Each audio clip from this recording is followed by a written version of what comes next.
Welcome back to the TM Podcast. Happy Halloween. Today, I'm going to talk about the South African serial killer Moses Sithole.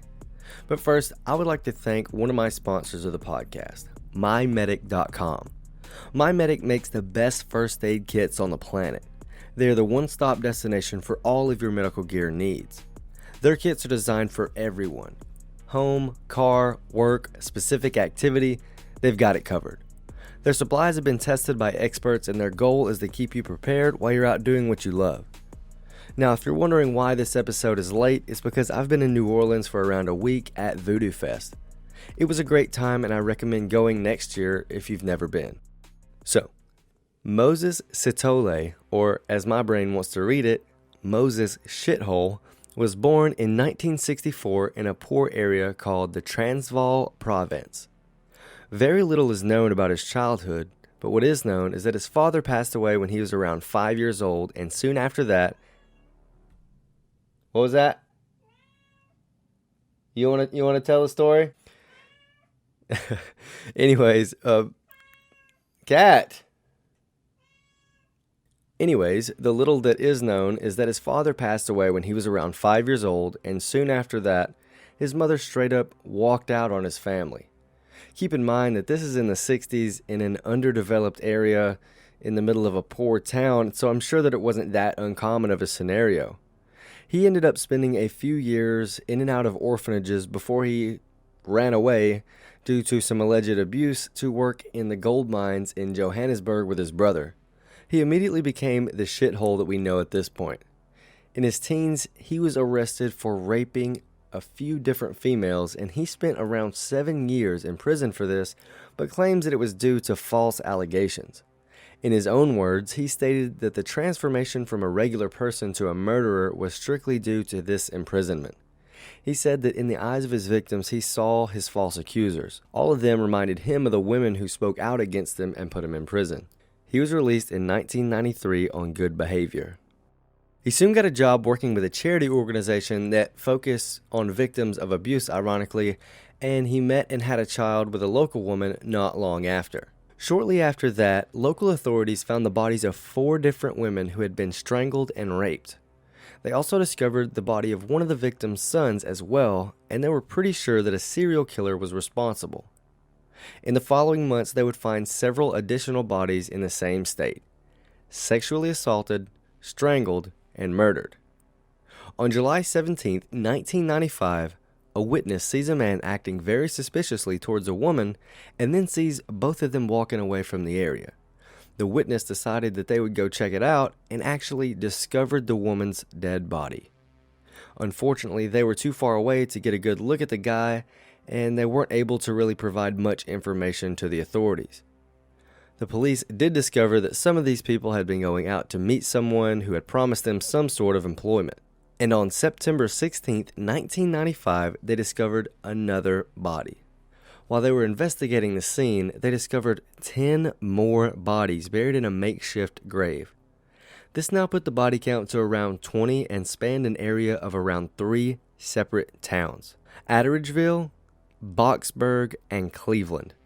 The public had coined the term the ABC Killer due to the towns the bodies kept turning up in. This was big enough of a deal that President Nelson Mandela actually visited the crime scene to see for himself the severity of the situation. Locals were terrified that there was a serial killer on the loose and no one had been arrested.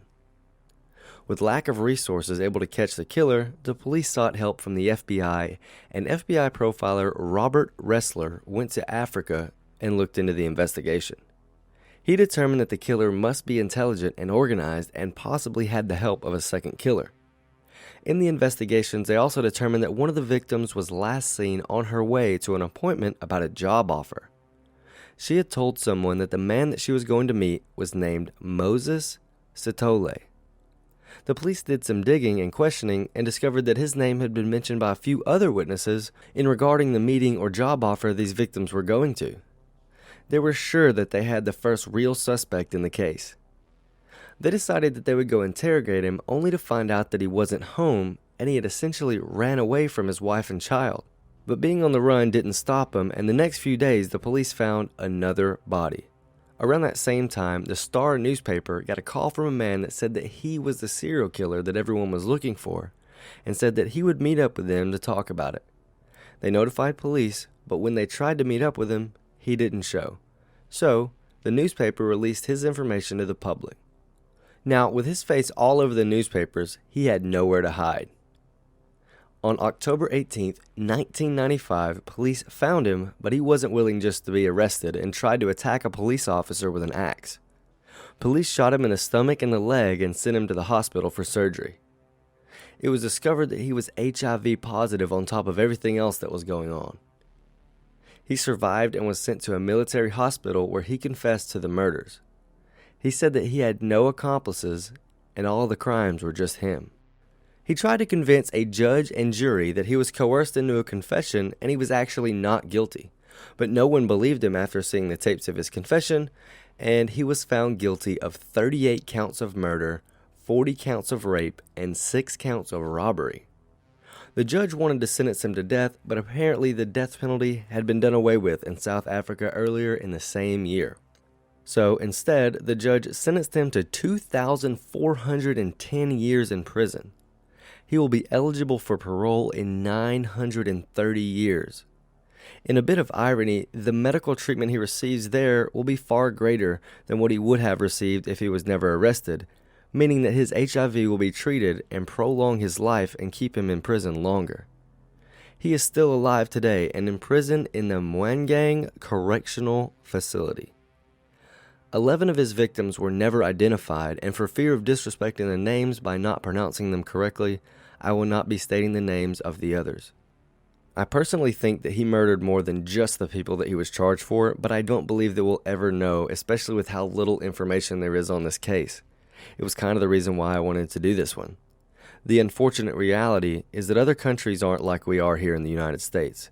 The resources are far more limited, and the likelihood of someone getting away with things like this are greater. Hopefully, one day, even in the most underdeveloped countries, everyone will have access to the things that we have here and add a level of safety and security that I'm sure that they would all appreciate. But what do you think?